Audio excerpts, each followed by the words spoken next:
ask one more question, because I want you all to have a chance. And I'm going to ask it of Julie. So, Julie, I wondered if this would be a good moment to ask you to clarify what you had in mind when you said that men should be put in camps.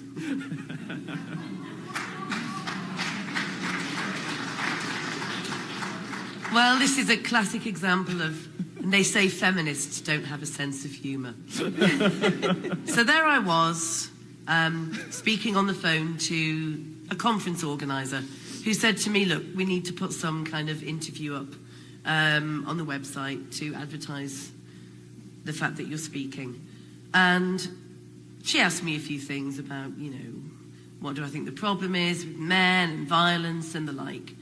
And I said, look, you know, if men don't start behaving themselves, stop beating women up, stop raping and sexually assaulting, if we can't see an end to those men that insist on sending their daughters to be married age 15, if we can't see an end to the terrible harms that come because of patriarchy, then I think what we should do is set up a camp for them.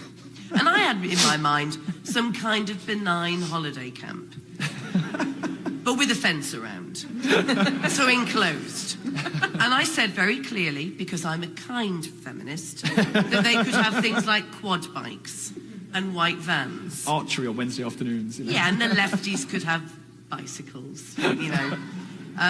And because they'd all be in there. I mean, you couldn't just pick the bad men out, because men lie about that they're nice and things. Anyway, there's always a crime you've committed, even if it's a thought crime, isn't there?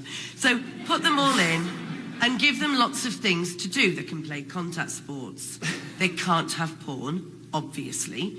They can't have the internet, for obvious reason. But they can have television, although it will all be feminist television that they'll be viewing. And I said, the thing is that lots of women love men. I mean, there are men I love. But some women actually like having sex with men. And I had this in mind, because I'm a kind feminist, that these women could go in and take their sons out for the day, or the women could take their boyfriends out for a good shagging, and sisters could go and talk to their brothers, and, you know, but they could then take them back like a library book. So they'd have to be returned by a particular time. And that until they manage to sort themselves out... Oh, and feminists would be in there cooking vegan food. I was with you until then. It sounded like a gay paradise until the vegan food. I know. No booze, obviously. Oh. So, you know, I can see now that it wasn't... Fun. You know, I can see that it wasn't going to be great. But until they sorted themselves out...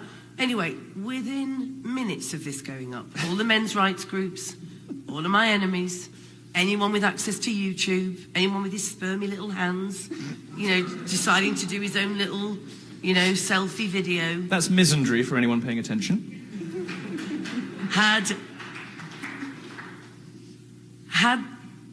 YouTube films up about how Julie Bindel wants to put all men in a Nazi concentration camp. Now, you know, my partner's family, some of them are Holocaust survivors. I've heard their stories.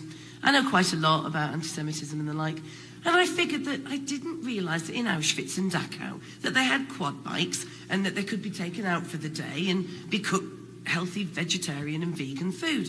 So I figured that they'd exaggerated very slightly. And then, of course, I remembered that I'm always compared to Hitler. It's never some mid-range dictator. You know, it's never one of those that get forgotten. I mean, Pol Pot never gets a word in. You know, Mugabe, it's always Hitler. And so there was a great kind of women's symbol within a swastika. And Julie Bindel wants to put men in Nazi concentration camps. You've identified a class you want to put in camps. It's a wonder people could compare you to Hitler. You know, the point is that, as I say, you know, I agree that the veganism is a human rights violation. But aside from that...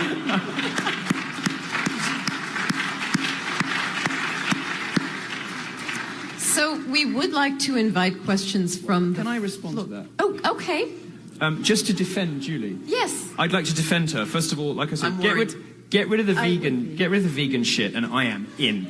I'm in. What bike or white van? Yeah, no, well, I think if there's I think if there's a sex that deserves to be put in camps, I think women would be happier on their own. But I want to defend you and you said the word humorless. If I'd said something like that, people would have laughed it off. The fact that Julie said it and got a lot of nonsense, I think, shows how the modern feminist movement, and in some cases the modern men's rights movement, when they are at their worst, the best ones are great, but some of them, you know, just like feminists, you know, can be awful. Do indulge in this incredible, deliberate, disingenuous humorlessness. Now, when Julie told that story, I think pretty much everybody in here laughed because there was something in there to find that was humorous, but she was also sort of trying to tell her truth or a truth through humor. So just so she's not the only person who has been horrendously bigoted via comedy, I'll tell you my idea. And my idea, well, it's not really my idea because Ann Coulter said this, my idea is that we should remove the vote from women. Now, I'll tell you why. Women vote terribly. They vote really badly. They don't even vote in their own best interests. The parties in Europe that are welcoming in the Islamo-fascists you hate so much, the parties who are welcoming in genuine patriarchies, cultures that do create mass rapes of the kind that have not been seen in Europe since the 1400s, these are left-wing parties overwhelmingly voted into government by women. Those left-wing parties, when they're in power, when they leave, they always seem to report that things are worse for women than when they started. Well, maybe it's time for conservatives to have a go. Milo, there's one problem with your idea, if I may. Yeah, sure. My men won't have the vote because they'll be in the camps. I see. Oh, you're one step ahead of me. We're going to be an autocracy. We're going to be a dictatorship. Women always vote for big government, except they don't want to pay for it because it's men who pay more in taxation. They always vote for more services, but they never want to pay in. I thought men didn't earn more than women. How are they paying? Well, they pay more in tax. They always want to indulge themselves on the public teat. Women overwhelmingly work in the public sector, whereas men don't. Men overwhelmingly work for themselves. Women are much more likely statistically to work for somebody else. They don't want to put in, but they like to take out. So they vote for terrible policies, and they vote for governments that promise them the world. They vote for progressive governments who just want to do cash giveaways. They vote terribly, and they don't even vote in their own interests. They vote for parties that believe in bringing in 1.2 million Syrian refugees who immediately start rape sprees. So for the sake of women, I would like to reverse suffrage. To protect women from their own bad choices, I would like to remove the... There we go, now we've both done it. So. Are there questions?